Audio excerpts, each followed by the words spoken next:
Remember 2022? It was a weird time. Gas prices were up, supply chains were broken, and if you were lucky enough to own a Tesla, you didn't just have a car, you had an asset. People were buying Model Ys, driving them for 6 months and selling them for a profit.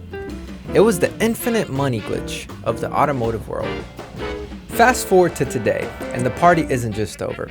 The cops have arrived and the music is dead. This car right here, it has lost more value in the last 24 months than almost any other vehicle in the road.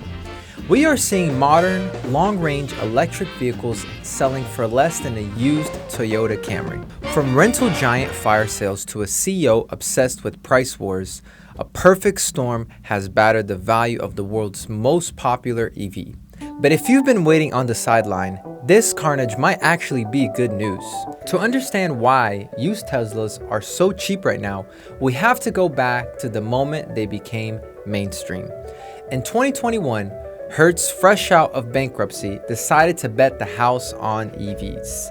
They announced a massive order of 100,000 Teslas. The idea was simple. EVs have fewer moving parts, no oil changes, and theoretically lower maintenance. Hertz thought they were buying a fleet of low maintenance, high demand robo-taxis. But they were wrong, dead wrong. Hertz discovered two painful truths about renting EVs to the general public. 1, people treat rental cars like garbage. 2, when you crash a Tesla, it is expensive to fix. Because Teslas use gigacasting, huge single pieces of aluminum, a fender bender that would be a $500 dent fix on a Ford Focus becomes a $5,000 structural repair on a Model 3. Hertz was bleeding money on repairs. And then the renters themselves, well, they didn't know how to charge them. The cars were coming back dead, customers were angry, and the logistics were a nightmare. So, starting in early 2024 and accelerating through 2025, they dumped 20,000 used Teslas into the market all at once. When you flood a market with supply, prices crash. Suddenly, you could buy a 2022 Model 3 from Hertz for $21,000. This set a new price anchor. If Hertz is selling them for $20,000, why would anyone pay you $35,000 for yours? But the rental dump was just the spark. The fuel for the fire came from inside the house, or rather, inside the factory. Most CEOs would cut production to keep prices high. Elon Musk did the opposite. He prioritized market share over margins. Imagine you bought a Model Y yesterday for $65,000, and today, Tesla sells a brand new one for $52,000. You instantly lost $13,000 in equity before you even finished your coffee. And because the new car is cheaper, the used car has to be even cheaper than that. Why would I buy your used 2022 Model Y for $50,000 when I can get a brand new one with 0 miles and a fresh warranty for $48,000? This happened multiple times over 2023 and 2024.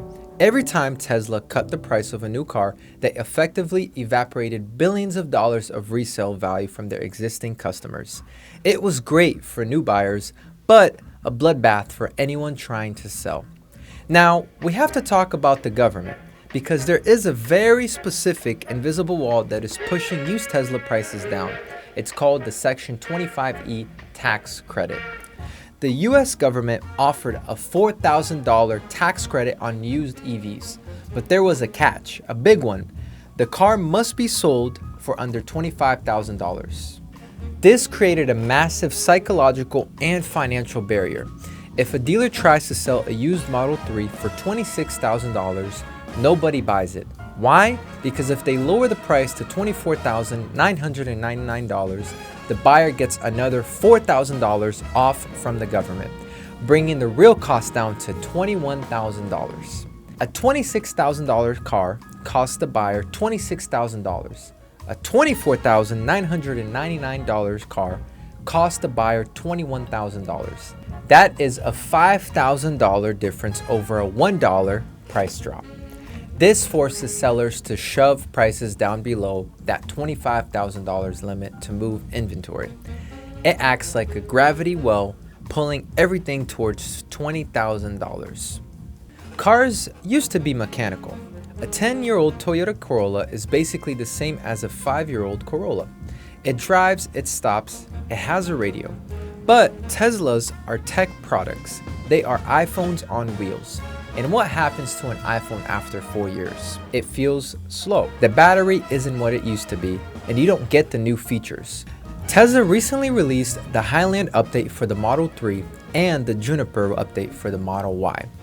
These cars are quieter, softer, and have better tech.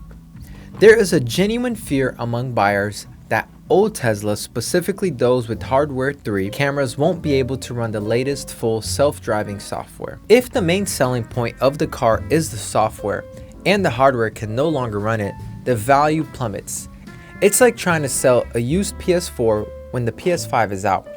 It still works, but nobody pays a premium for it. And finally, we can't ignore the elephant in the room, or rather the owner of the room. For years, the core demographic for EVs was coastal, liberal, environmentalists. You know, the people Elon Musk has spent the last 3 years actively trolling on X. Data from 2024 and 2025 showed a significant reputation hit for Tesla. A segment of buyers simply refused to buy the brand due to its CEO's polarization. While this didn't kill the company, it did shrink the pool of willing buyers. Fewer buyers plus more supply equals lower prices.